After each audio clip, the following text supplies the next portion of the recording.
Hello दोस्तों, कैसे हो? आपका स्वागत है त्रिपान स्टडी सेंटर में। आज जो हम करने जा रहे हैं क्वेश्चन पेपर, ये क्वेश्चन पेपर जो है क्लास 10th वाले बच्चों के लिए है जो सीबीएसई एनसीईआरटी के अंतर्गत पढ़ते हैं। उनके लिए क्वेश्चन सोल्यूशन जो है त्रिपान स्टडी सेंटर ने लाया है और ये आपके समक्ष एमसीक्यू भी रहेगा जो हिंदी इंग्लिश दोनों ही माध्यम में रहेंगे। और ये क्वेश्चन देखा जाए तो एग्जाम व्यू से काफ़ी महत्वपूर्ण रहेंगे। त्रिपान स्टडी सेंटर ने उन क्वेश्चनों को उठाया है जो काफ़ी महत्वपूर्ण है, जो एग्ज़ाम नर डाल सकता है। इस पे हमने एनालाइज करना है, समझना है और हर एक पहलू पर जो है विस्तार पूर्वक चर्चा करना है। लेकिन आपको पता है कि ये पेपर सोल्यूशन करने से पहले एक बात जो मैं हमेशा कहता हूँ, जिसको आपको सोचना भी चाहिए, विचार भी करना चाहिए और इवन अमल भी करना चाहिए, वो ये है कि जब भी वीडियो देखिए पूरा देखिए, क्योंकि अधूरा जानकारी सदैव खतरनाक होता है। साथ में एक इंपॉर्टेंट बात ये भी रहता है, अगर आप पहली बार वीडियो देख रहे हो तो लाइक शेयर सब्सक्राइब करना मत भूलना, क्योंकि दोस्तों लाइक कीजिएगा तो बनाने वाले का मनोबल बढ़ता है, सब्सक्राइब कीजिएगा तो इससे ये होता है कि जब भी मैं कोई वीडियो डालूंगा उसका नोटिफिकेशन आपको समय रहते मिल जाएगा। और देखिए शेयर का मतलब ये होता है कि आपके थ्रू ना जाने किन बच्चों को हेल्प मिल जाए, ये आप भी नहीं जानोगे, इसलिए जो है आप शेयर जरूर करो, ठीक है। व्हाट्सएप स्टेटस पे भी लगाओ। दोस्तों एनएसएस सेंटर जो है कई मानने में बहुत से बच्चों के लिए हेल्पफुल है, चाहे वो 8th क्लास हो, 9th 10th 11th 12th हो, चाहे वो एनआईएस बोर्ड के बच्चे हों, ठीक है, चाहे बीए एमए के बच्चे हो, सभी क्लासों के लिए कुछ ना कुछ जो है त्रिपान एनएसएस सेंटर में उपलब्ध है। तो इसलिए आपके लिए ज़रूरी है कि आप सब्सक्राइब करके इसको चैनल को जो है सेव कर लो, नहीं तो बाद में अगर रिसर्च करोगे तो शायद आपको ये चैनल प्राप्त ना हो। तो इसलिए सोचना नहीं, विचार नहीं करना है, सब्सक्राइब करके जो है अपने पास सेव करना है। दोस्तों ये तो बात था आपके लिए, लेकिन आप देखते हैं हमारा आज टॉपिक क्या है। Today we discussion most important question paper here, class 10 CBSE NCERT here. You know that is the most important question paper social science here, but next question arrive here that's important. The question here, a farmer has borrowed money from a money lender at a high rate of interest. As he could not be pay the interest, he was forced to the borrow from to another landlord to be settled their amount of the interest, probable to be a money lender. State the consequence he may be faced in this situation. You know that that's the most important question for the exam view here. The farmer has borrowed money from a money lender at a high rate of interest. That's true. The answer here, the farmer has fallen into the debt trap. He is in a situation where he will not be able to repay to the debt as an increase because the informal sector was a source of credit obtained by the farmer, where here the rate of interest is high, no proper documentation is sought, no set of rules and regulation will be followed. The lenders were often punished and will be ill-treated. The prime motives of the informal sources of this kind of credit is to make profit. That's important here. The informal sector was source of credit obtained by the farmer were important. There is interest is a high rate, no proper documentations, no set of rule and regulation, and lender where is a punishment will be ill-treated here, and prime motive of informal source of kind of credit to make profit. He may be face the following consequence here. That's important. He may face the following consequence here. The farmer may face a ongoing harassment and physical harm from the man sent by the money lender. He will be not to able make a regular interest payment or repay the fully amount of borrowed, and this could be lead to significant stress and anxiety as well as potential physical injuries. That's important consequence here. And borrowings from to another landlord to repay their original loan maybe create a cycle of debt for the farmer, particularly if their interest rate on the second loan are also high. The farmer might be experience personal consequence such as a mental stress, anxiety and depression due to the constant pressure of repayment and harassment from the lender. That is the most important consequence of 4 point here. That is important for the exam view here. यहाँ पर जो हम कर रहे हैं question paper, ये question paper काफ़ी महत्वपूर्ण है 10वीं क्लास के बच्चों के लिए जो CBSE NCERT के अंतर्गत पढ़ते हैं, जिन्होंने सामाजिक विज्ञान लिया है, उनके लिए क्वेश्चन पेपर काफ़ी महत्वपूर्ण है। और इस क्वेश्चन पेपर के अंतर्गत हमारा अगला क्वेश्चन जो आया है वो काफ़ी महत्वपूर्ण है, समझ वाली है। और क्वेश्चन है कि एक किसान ने एक साहूकार से उच्च ब्याज दर पर पैसा उधार लिया था। देखिए, ये तो पुराने समय में एक चलता हुआ प्रथा है, जो एक किसान ने साहूकार से उच्च ब्याज दर पर पैसा उधार लिया था क्योंकि वह ब्याज का भुगतान नहीं कर सका। उसे साहूकार से उधार लिए गए ब्याज की राशि का निपटान करने के लिए दूसरे जमींदार से उधार लेने के लिए मजबूर होना पड़ा। बताइए कि इस स्थिति में उसे किन परिणामों का सामना करना पड़ सकता है। देखिए, क्वेश्चन यहाँ पर क्लियर है, सिर्फ समझने की ज़रूरत है। क्वेश्चन यहाँ पर यही है कि एक किसान ने उच्च दर पर जो है किसी साहूकार से जो है उधार लिया उसने, और उसमें उसको नुकसान हो गया किसान का, और ऋण की जो राशि थी, उधार की जो राशि थी, ब्याज की जो राशि थी, उस साहूकार ने अधिक से अधिक बढ़ा दिया। अब इस सूरत में क्या हुआ, उसको दूसरे जमींदार से जो है उधार लेना पड़ा। अब देखिए, ये किसान जो है दोनों तरफ से फंस गया। पहले साहूकार से लिया वो तो अधिक ऋण दिया ही दिया, अब दूसरे साहूकार से भी ऋण लिया उसको देने के लिए, तो कहते हैं उस साहूकार के चंगुल में भी फंस गया और इस साहूकार के चंगुल में भी फंस गया। अब इस कंडीशन में उस किसान की क्या दुर्दशा होगी, ये हमारे देश की बहुत बड़ी विडंबना है।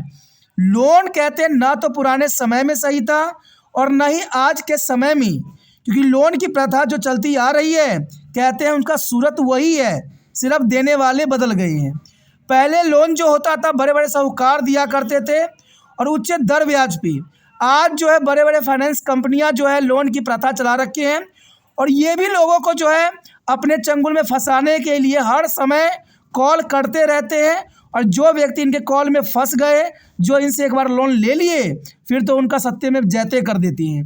क्योंकि आज तो चलिए किसानी क्षेत्र तो ख़त्म होती चली जा रही है, आज आम व्यक्ति लोन लेने के लिए तैयार रहते हैं हर समय, कभी टीवी के लिए, कभी फ्रिज के लिए, कभी कूलर के लिए, तो कभी कुछ के लिए। लेकिन एक बार अगर आप लोन ले लेते हो और समय पे नहीं चुका पाते हो, तो ये फाइनेंस कंपनियां क्या करती है, वो सामान को भी आपसे छीन के ले जाएगी जिसका आपने आधे पेमेंट भी दी थी प्लस किस्त भी चुकाई थी, और साथ में आपको कुछ सालों के बाद परेशान ये करेंगे कि आपके सामान मैंने बेचा लेकिन मुझे उसमें नुकसान भोगना पड़ा, जिसके कारण आपको जो है पैसे हमें चुकाने पड़ेंगे, तभी आपको NOC मिलेगा। यहाँ पर देखा जाए तो NOC का मतलब होता है नॉन ऑब्जेक्शन सर्टिफिकेट, और ये सर्टिफिकेट के नाम से जो है आपको प्रताड़ना करेंगे और बार बार आपको परेशान करेंगे, कॉल करेंगे। तो देखिए, बात वही है, पहले के साहूकार हो या आज के फाइनेंस कंपनियां हो, दोनों का काम एक ही है कि आम इंसानों के जो है अच्छे से निचोड़ना होता है। कहते हैं पहले भी प्रथा बदली नहीं है, ना आज बदली है। पहले किसान जो है इनसे लोन लेते थे, लेकिन आज लोन की प्रथा तो हर एक आम व्यक्ति कर रहे हैं, और फाइनेंस कंपनियां जो है NOC के नाम पर आम लोगों को ठग रहे हैं, उनको धमकियां दे रहे हैं। और धमकियां किसी को देते हैं, हम तो ये बात अदालत में लेके जाएंगे क्योंकि आपने डॉक्यूमेंट साइन किया था। आपको पता ही होगा कि जब इनसे कोई लोन लेने जाओ या कोई फाइनेंस करवाने जाओ, तो ये ना अपने पास से निकाल के एक बुकलेट पकड़ा देते हैं, और बुकलेट पे इतने छोटे छोटे अक्षरों में 1000 पन्ने होते हैं, जितना उतना पढ़ना भी एक आम इंसान के लिए संभव नहीं होता। और जब पढ़ने लगो तो कहते सर हमारे पास टाइम नहीं है, हमारे कस्टमर बैठे पड़े हैं। अब इस कंडीशन में फंसाने का कैसे धंधा इन्होंने चला दिया है, और यही क्वेश्चन समझाता है। क्वेश्चन तो आपने समझ ही लिया होगा कि एक किसान ने एक साहूकार से उच्च ब्याज दर पर पैसा उधार लिया था, क्योंकि वह ब्याज का भुगतान नहीं कर सका, उसे साहूकार से उधार लिए गए ब्याज की राशि को निपटान करने के लिए दूसरे जमींदार से उधार लेने के लिए मजबूर होना पड़ा। अब बताइए कि स्थिति में उसे किन परिस्थितियों का सामना करना पड़ा। तो कहते हैं किसी ऋण जाल में फंस गया, यानी ये जो किसान है ऋण जाल में फंस गया, जो मैं अभी समझा रहा था। पहले साहूकार लोग फंसाते थे, आज फाइनेंस कंपनियां फंसाती हैं। और आप देखिएगा कि सरकार इस पे कंट्रोल नहीं करती है। आए दिन आपको ना कॉल आते रहते हैं फाइनेंस कंपनियों से कि या मैसेज आते रहते हैं कि आप इस पे लोन ले लीजिए, उस पे लोन ले लीजिए। और बैंक वाले तो हद से अधिक परेशान करते हैं। एक बार आपके अकाउंट में थोड़ा पैसा अधिक क्यों ना चला हो गया हो, फाइनेंस कंपनियां और ये बैंक वाले तो आपको जीने तक भी नहीं देंगी और उन अपने ऋण जाल में आपको फंसाने के लिए हर संभव कोशिश करते रहते हैं। यानी ये किसान जो था, जनरली से देखा जाए तो ये किसान ऋण जाल में फंस गया। वो ऐसी स्थिति में जहां वह अपना कर्ज चुकाने में सक्षम नहीं होगा, क्योंकि अनौपचारिक क्षेत्र किसान द्वारा चुना गया ऋण का स्रोत था जहां ब्याज दर कम उच्च था। तो देखा जाए ये किसान जो है एक ऋण जाल में फंस गया है। अब देखा जाए तो कोई उचित दस्तावेज नहीं मंगाया गया, ये सबसे बड़ा उसकी गलती थी कि कोई उचित दस्तावेज नहीं मांगा गया, किसी भी नियम और विनियम का पालन नहीं किया गया। ऋणदाताओं को अक्सर दंडित किया जाता था और उनके साथ भी जो है दुर्व्यवहार भी किया जाता था। तो जनरल सी बात है, ये तो सच्चाई है। और इस प्रकार के ऋण को अनौपचारिक स्रोत का मुख्य उद्देश्य लाभ कमाना ही है।